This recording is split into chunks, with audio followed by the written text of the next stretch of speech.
ఇది కదా మనకు కావాల్సిన బొమ్మ అనేలా ఉందన్నమాట. నిజంగా నేనైతే ఒక సీన్ కోసం చాలా వెయిట్ చేశాను. అంటే చిన్నప్పుడు చూసినప్పటికీ కూడా టీవీల్లో. ఇప్పుడు 4Kలో అసలు ఎలా ఉంటుంది ఏంటి, విజయనగర సామ్రాజ్యం అదంతా కూడా. అలాగే మెయిన్లీ శ్రీకృష్ణదేవరాయలు గారి గెటప్లో అయితే మన బాలయ్య బాబు గారు ఎంట్రీ ఇచ్చే సీన్ ఒకటి ఉంటుందన్నమాట. సో ఆ బిరుదులు అవన్నీ పిలుస్తూ ఎంట్రీ వచ్చే సీన్ ఉంటుంది. అసలు ఎలా ఉంటుంది అనుకున్నాను, కానీ లిటరల్గా గూస్ బంప్స్ వచ్చేసినాయి చూస్తే మాత్రం. అక్కడ మరి భారీ ఎలివేషన్ మ్యూజిక్ కానీ అది కానీ ఏమీ లేదు, సింపుల్గానే తీసుకెళ్ళిపోయారు. కానీ మనకి చూస్తే మాత్రం అబ్బా అనిపిస్తుంది అనమాట. అలాగే కొన్ని సీన్స్లో ఎలివేషన్ కానీ అదంతా కూడా చాలా బాగుంటుంది.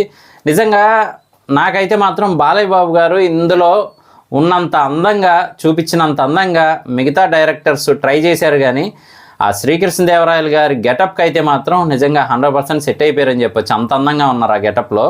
అలాగే ఇక మిగతా యాక్టర్స్ విషయానికి వస్తే మాత్రం ఒక్క మాటలో చెప్పాలంటే మాత్రం ఈ సినిమా ఒక డైమండ్ అని చెప్పొచ్చు అనమాట. అంటే ఇలాంటి సినిమాలు చాలా రేర్గా వస్తూ ఉంటాయి. అందులోనూ టైం మిషన్ కాన్సెప్ట్తో, టైం ట్రావెల్ చేసి వచ్చే కాన్సెప్ట్తో వచ్చిన మూవీ అయితే ఇదే. సో నెక్స్ట్ లెవెల్లో అయితే ఉంది మూవీ అయితే మాత్రం. నిజంగా ఫస్ట్, అంటే ప్రపంచంలో ఫస్ట్ ఇలాంటి మూవీ రావడం ఇదే. అలాగే ఇక మిగతా సాంగ్స్ కానీ అవన్నీ బాగుంటాయి. ఎస్పెషల్లీ సిల్క్ స్మిత గారు కూడా ఇందులో నటిస్తారు. ఆ సీక్వెన్స్ ఏదైతే ఉందో అది కూడా చాలా బాగుంటుంది. ఇప్పటి వాళ్ళు ఎవరైనా చూడకపోతే మాత్రం ఖచ్చితంగా చూడండి అబ్బా. ఇలాంటి సినిమాలని మిస్ అవ్వకూడదు అసలు. అప్పుడంటే మనం చిన్నపిల్లలను చాలామంది పుట్టుండరు, కానీ ఇప్పుడు ఇలాంటివి మళ్ళీ వస్తున్నప్పుడు అయితే మాత్రం ఒకసారి చూడడానికి ట్రై చేయండి. ఇలా ఉండేదా అని మనకి తెలుసుకోవడానికి బాగుంటుంది. అలాగే ఇక చంద్రమోహన్ గారి యాక్టింగ్ అయితే మాత్రం నెక్స్ట్ లెవెల్. తెనాలి రామకృష్ణుల వారిగా అయితే నటించారనమాట. ఆయన యాక్షన్ కానీ ఇంకా చాలా ఫుల్ ఆఫ్ ఫన్, ఎంటర్టైన్మెంట్, అడ్వెంచరల్ రైడ్లా అయితే ఉంటుంది సినిమా మాత్రం. నెక్స్ట్ లెవెల్లో అయితే ఉంటుంది. ఎస్పెషల్లీ మనకి వాళ్ళు టైం ట్రావెల్ చేస్తున్నప్పుడు టీవీలో చూసేది ఒక డిఫరెంట్ ఎక్స్పీరియన్స్, కానీ థియేటర్లో చూస్తే మాత్రం అబ్బా అని ఫీలింగ్ అయితే వస్తుంది అనమాట. చూస్తూ ఉంటే ఎంత బాగుందా అనిపిస్తుంది. సో అస్సలు మిస్ అవ్వకండి, చాలా బాగుంటుంది.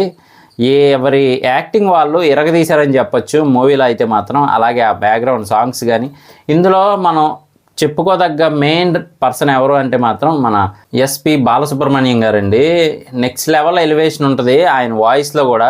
సో ఆ ప్రొఫెసర్గా అయితే వాయిస్ ఇవ్వటం కానీ, అలాగే మళ్ళీ ఆ పాట పాడటం కానీ, అలాగే ఆ పద్యాలు పాడటం కానీ, అవన్నీ దేనికి అది డిఫరెంట్ మోడ్యులేషన్స్తో అయితే మనకి సినిమా అంతా అర్థమయ్యేలా చేస్తారు. సో ఓవరాల్గా అయితే చాలా బాగుంది. ఇక డైరెక్టర్ గారంటే సింగీతం శ్రీనివాస్ గారండి. సో ఆయన డైరెక్షన్ గురించి చెప్పే అంత మనకు ఉండదు నిజానికి, ఆ రేంజ్లో అయితే ఉంటుంది. ఓవరాల్గా అయితే మాత్రం బెస్ట్ మూవీ. గుడ్ బెటరు అని కాదు, బెస్ట్ మూవీ. ఒకసారి చూడకపోతే మాత్రం చూడడానికి ట్రై చేయండి. థియేటర్స్లో అయితే రిలీజ్ చేశారు.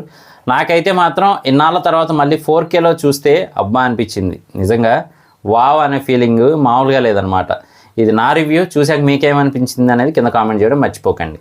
నేను మీ ప్రసాద్, మళ్ళీ నెక్స్ట్ వీడియోలో కలుస్తాను. Love you all.